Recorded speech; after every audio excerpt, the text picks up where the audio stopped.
On n'a pas besoin d'un grand message, mais on a besoin. Je suis content que le frère est là.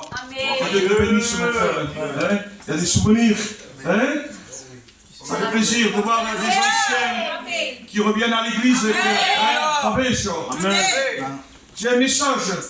Et comme je dis, parfois le message, il y a des messages qui disent un message gentil, un message méchant, ça n'existe pas. Il y a le message de Dieu. Et Dieu veut parler à son peuple. Mal dit, mal exprimé. Mais je sais ce soir qu'il y aura un mot pour chacun de nous. Amen.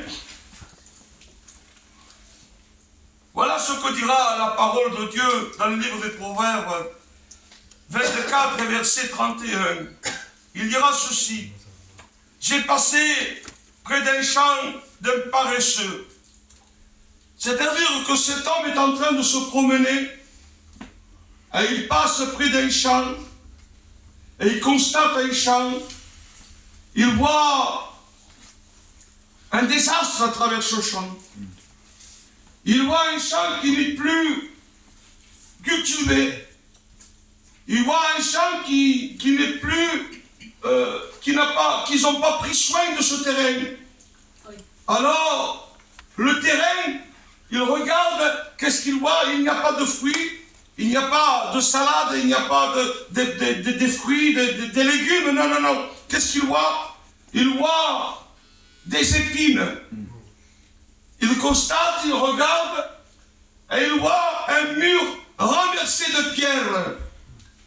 Vous savez, il dit, je l'ai tiré instruction, c'est-à-dire, j'ai analysé et j'ai réfléchi, et il disait dans son cœur un peu de sommeil. Pas beaucoup, un peu de sommeil. Un peu d'assoupissement, c'est un demi-sommeil. Hein?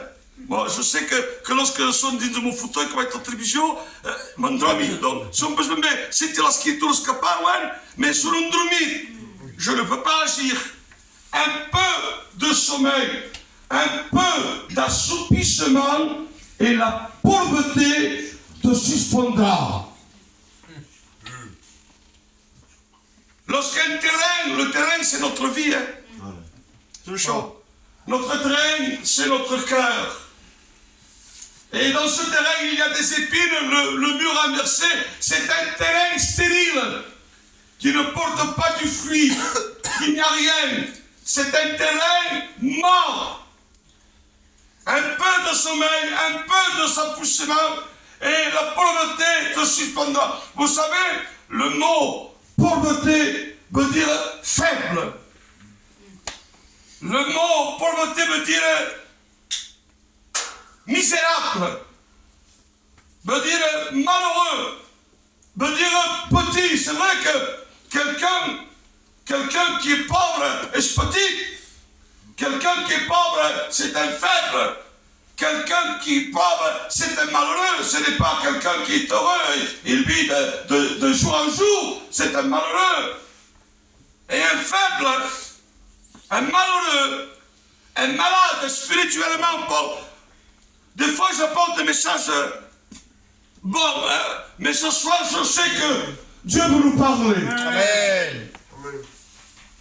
C'est vrai que lorsqu'on est faible, on n'a pas envie de travailler, on manque de force, on manque de puissance, on est fatigué. On a tendance à dire, je vais me reposer, je vais dormir parce que je n'ai pas de force. Et je n'ai pas de force pour travailler.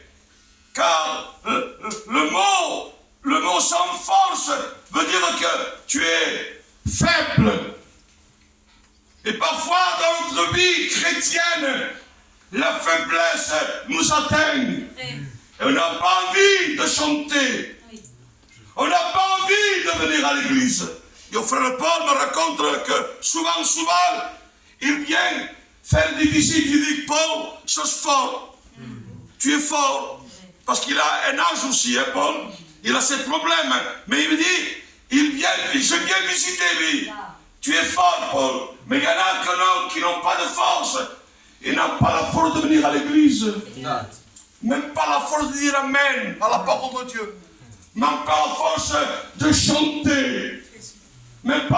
sommes venus prendre la Sainte Seine comme ce soir, parce que la fatigue les a surpris. Et lorsque nous sommes fatigués, on ne veut pas travailler. Dites à quelqu'un de malade, secretairement à 6 heures de midi, il me se fait vraiment. Mais je travaille. Il me dirait non, Samuel, je suis malade, je n'ai pas de force. Et parfois, le terrain de notre vie n'est pas cultivé. Notre terrain n'est pas pris dans de bonnes mains. Notre terrain n'est pas cultivable. Notre terrain, il n'y a rien de bon. Regardez ce que dira, regardez ce que veut dire le mot paresse. C'est un dégoût du travail. Todos que dices, ah non. Faisons ça, non. Bilan non. C'est un dégoût du travail. Et regardez ce que dira la parole de Dieu. Le désir du paresseux le tuant au matin parce que ses mains refusent de travailler. Une personne qui ne travaille pas, il ne mange pas. On parlait avec Choco, il disait mon travail me fatigue, il y a trop plein, mais c'est bon ton travail parce que à travers ton travail, tes enfants mangent. Donc si tu ne travailles pas, de quoi ce soir vas-tu te nourrir des choses du ciel? Comment te nourrir? Comment prendre des forces s'il n'y a pas de manger du ciel? Si tu ne pries pas, si tu ne jeûnes pas, si tu ne lis pas la parole de Dieu, tu es misérable et tu n'as pas de force. Ce n'est pas ta faute, mais c'est ta vie qui c'est comme ça. Le travail, mes amis, nous dit, le travail, c'est la santé. Et oui, regardez, c'est-à-dire que lorsqu'on ne travaille pas pour Dieu, nous sommes morts spirituellement. Et le mot mort veut dire fin de vie, veut dire une vie sans rien, veut dire misérable, veut dire ruine, veut dire misère, mon amour. Quand le travail se passe pour Dieu, il y a une misère spirituelle. Mais ce soir, nous ne sommes pas là pour avoir de la misère. Mais nous sommes là pour recevoir la richesse du ciel. Oui. Regardez ce que dira encore. Oui, mes amis, la pauvreté signifie une ruine dans notre vie. Et il regarde encore, il dit, le mur était renversé. Mais ce n'était pas un mur de carton qui était renversé. C'est un mur de pierre. Et pour faire tomber un mur de pierre, c'est difficile.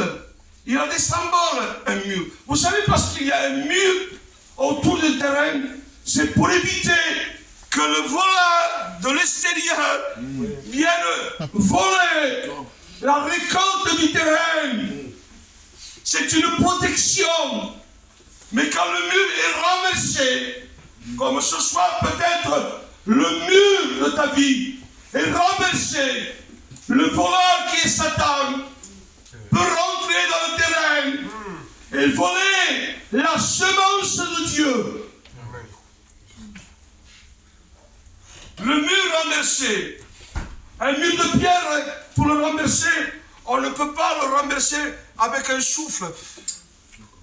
Le mur de pierre, il faut un marteau. Il faut un bulldozer. Il faut quelque chose de fort pour le faire renverser. Et parfois, il y a des choses dans notre vie qu'il faut renverser. Ce mur, le mur de protection. Mais ce soir, mon ami, mon frère et soir, ce soir, rebâtis. Mon ami. Rebâtis ce soir ce mur de pierre, afin que l'ennemi ne vienne pas voler la foi, l'espérance, la prière, le jeûne, la communion, l'amour, l'espérance. Il veut te voler tout cela. Le voleur est là. Il rôde comme un lion rugissant. prêt à te dévorer, prêt à te détruire. Mais s'il y a ce mur, et ce mur, nous pourrons le symboliser comme étant la présence de Dieu. Dieu est celui qui nous garde. Dieu est celui qui nous protège. Est-ce que tu le crois ce soir? Celui qui le croit, qui lève sa main. Et dit ta main. Oui. Le mur, vous savez, il a des symboles. Le mur est fort. Un mur est fort. Oh, potrem que raspas contre punch. C'est fort un mur. Essayez, même que ce soit un homme de 200 kilos, de frapper des coups de poing dans un mur, bien tu feras encore. Hein. Ça fera mal. Le mur est symbole de force. Le mur est symbole de fondement. Un mur, on ne le fait pas comme ça même. Un mur, il faut faire une tranchée. On fait au pont la tranchée qui est tout tourné. Il fait une tranchée. Il met du fer. Il met du ciment. Et il met un mur. Et le mur ne s'écroule pas. Mais parfois, il y a des murs qui n'y a pas de fondement. C'est sans fondement. C'est construit sur le sable. Et lorsqu'il y a des maisons qui sont bâties sur le sable, le moindre séisme, de tremblement de terre, la maison s'écroule. Et parfois, dans notre vie, dans notre cœur, notre vie n'est pas fondée sur le roc, mais notre vie est fondée sur le sable. Un petit vent, la maison s'écroule. Une petite dispute avec sa femme, on ne le voit plus, il n'existe plus. Un petit truc, il tombe, on ne le voit plus. Une petite mot de tête, il ne vient pas. Il tombe si facilement parce qu'il n'est pas raciné dans la parole de Dieu.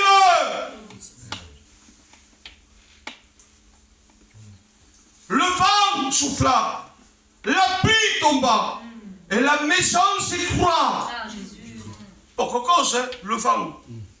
Et la pluie tomba et la maison s'est écroulée. C'est pour cela qu'il y a des chrétiens qu'un peu de vent, un peu de trouble, un peu d'ajustement, on ne les voit plus. Parce qu'ils ne sont pas fondés dans la parole de Dieu. Il y a des maisons,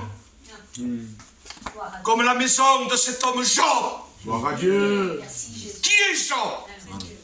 Job, c'est une personne qui a un contact avec Dieu. Gloire à Dieu. Il a de l'argent, il a du bétail, il est respecté. C'est le plus grand troupeau de son pays. Et riche, ou le belle Mercedes, je dis comme ça, hein, une belle maison, un compte en banque, des cartes bleues, carte américaine express. Financièrement, c'est le plus riche de son pays. Il est beau. Je vois pour Marquevé, il a un contact avec Dieu. Mais là, on dit que Satan se présente devant Dieu. D'où viens-tu, Satan? Je viens de me promener. Satan se promène sur la terre. Il y a notre